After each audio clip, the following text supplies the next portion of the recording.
Hey, let me quickly walk you through the content marketing plan so it makes sense for you.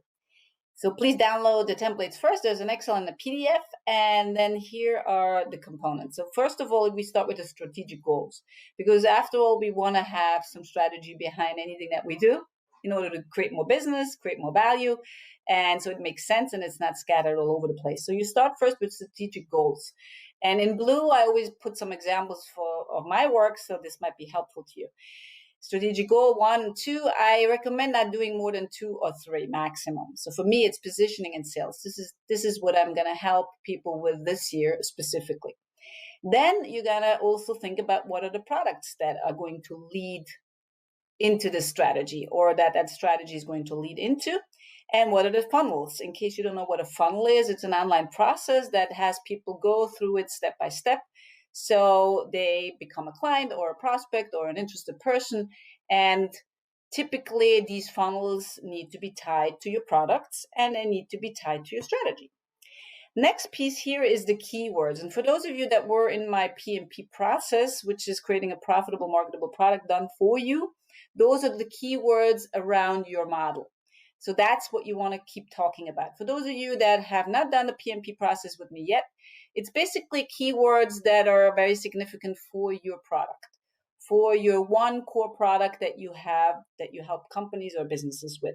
And those keywords are essential because when you revolve all your messaging around it, you position yourself in a concise, clear way, and people know what you stand for. Next up is the topics. So what works really well is if you're including steps of your product. So for example, we have 12 steps in the Business Academy that we do. And it starts with your essence, your superpower, your IP. Then the next step is the niche, and so on and so forth. So that can be an easy topic. Just write down topics as steps of your products or your processes. XYZ is anything you can think of. And then the keywords from up top, I also included into the topics. And you'll see in a minute, this is going to make sense in a minute. Next thing you want to write down as a prep work is the hot buttons of your clients. So what are the fears, frustrations, wants, and aspirations of your clients? And you want to make sure to always include in every social media, every content marketing piece, every article, every email, every video, every podcast, you're going to include at least one hot button. Why? Because it makes it relevant. It makes it relevant to your market. It makes it relevant and relatable. People get you. People feel like, oh, this person is talking to me when you're addressing their hot buttons.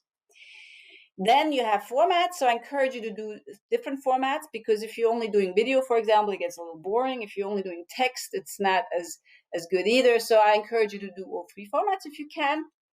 And then here are some frameworks. And I want to talk to you a little bit about the frameworks so you know what they are. First framework is teach. So teaching is what we do best. You teach something. Q&A is a format where someone asks the question, or one of your students asks the question, and this is my answer. When you're going on a rant about a topic, it's about you going off on something. So for example, what bothers me a lot is when I get on a webinar to learn something and it's 2 hours of time waster and 5 minutes of value. So that's what I could do a rant about, where I'm really upset about it. It's a rant where I'm sharing something that I'm upset about in a little bit of an emotional way. Story and lesson is the story of a client and a lesson behind it, either a story of a client who took your advice, didn't take your advice, whatever you wanted. Of course, make sure that it's not you're not publicly humiliating anybody. Event and lesson, so that could be any event that happened tied to whatever it is that you do. Demonstration could be a walkthrough, just like what I'm doing now. I'm walking you through this template. Common mistakes that people make, that's pretty obvious. Talk about common mistakes. Then another one could be polarizing, and polarizing are typically topics where you are unique. You stand apart from a lot of people. So for example, for me, step number 12 in our Business Academy is workshops, webinars, workshops. And this is the very last step. And I am a strong believer that I think these should be done later in the process of growing your business, because it's difficult to fill rooms. It's difficult even to fill virtual rooms. If you're starting with that, you're going to spend a lot of time trying to fill them, and it's not going to be easy. But this can be polarizing, because some people teach the opposite. They say start with workshops. So you see what I mean? This is a polarizing topic over 12, the 12th step of my Business Academy.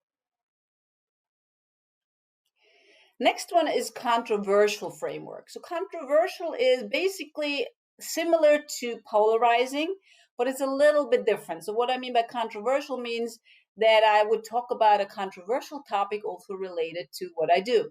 So for example, what we do a lot is lead generation on LinkedIn with active sourcing, where we're actively asking people, hey, I have this great template. It's a LinkedIn profile optimizer, for example, or the social selling template, or the 58 creative strategies on how to get coaching clients. Would you like a copy? And then I only give the people a copy if they're giving me their email address in exchange, because I think it's quid pro quo. I think there needs to be an exchange, and my exchange, my reward is their email address. And of course, they can opt out anytime. But this is a little bit controversial because some people say this is not ethical, or this is like pushing people into it. But I stand for it. I say, look, I spend a lot of time learning the stuff, testing the stuff, creating a simple template, easy to follow. And I think the least I can expect back is an email address. So I get to give you more value because my emails are typically 80% value and maybe 20% selling. So that's what I want in exchange. But that could be a controversial topic I could talk about on how we do lead generation on social media. Or another one could be that we do a lead generation sometimes with high volume. It's organic, but it's done by our team. So it leverages my time, it leverages the impact that I have. And this could be controversial because people say, well, it needs to be more customized, it needs to be more tailored. And I say, look, sales is a numbers game. I need to talk to many people. I need to contact many people in order to find someone who's a match for what I have. And that could be another controversial topic. Unusual is a little bit of an unusual framework and a little bit of an unusual way of doing things. So, for example, I recently created a video about what not to do when you're selling online. And I created it in a fun way where I was showing an intruder crashing a party. If you want to go and check it out, look on my YouTube channel, you'll find it there. But that was a little bit of an unusual framework. And of course, you're not going to do unusual every day because otherwise it gets normal. And the last piece of framework is a common objection. So common objections are anything that people object to in terms of maybe your steps from your product. So for example, when it comes to niching, which is step 2 in the Business Academy, a lot of people are always like, I'm not sure if I want a niche. This is going to limit my space. It's going to limit my potential. It's going to limit my revenue. And I say, no, it's on the contrary. So that's an objection that people are having towards one of my steps. All right, now let's put it all together. So this is the prep work. The first sheet is the prep work you're going to do. You're going to fill in the black pieces here. And then you're getting to the next tab. So I created one for each format, so video. So what I do is I say, okay, today I'm going to create a video and I'm going to pick any of these boxes that I feel like creating a video about. So for example, I take step 2 of my product, which is niche, and then I pick the format, the framework, story and lesson, and I'm going to create a video of a story of someone who did not want a niche and what happened to that person after. And the lesson of it is that please do niche. Does it make sense? Or proof credibility. Necessary mindset is another topic. So necessary mindset is any mindset when it comes to, so for example, when it comes to, I can teach about it. I can rant about it. I can create a controversial type of post about it. I can create an unusual type of mindset. So do you see where this is leading? You pick any of these boxes and you mix and match the ones from the left, which are your topics, and the frameworks on the right. So today, let's do a video. Okay, we're going to pick one of these boxes. And the next day, we're going to create an audio. So we're going to pick 1 or 2 or 3 of these boxes, however time you have. And then here's some text. So sometimes I don't feel like getting in front of a camera, or I don't feel like even talking. So I'm just writing. I'm going to write. And when you do text and social media, I would encourage you always include an emotional picture. All right.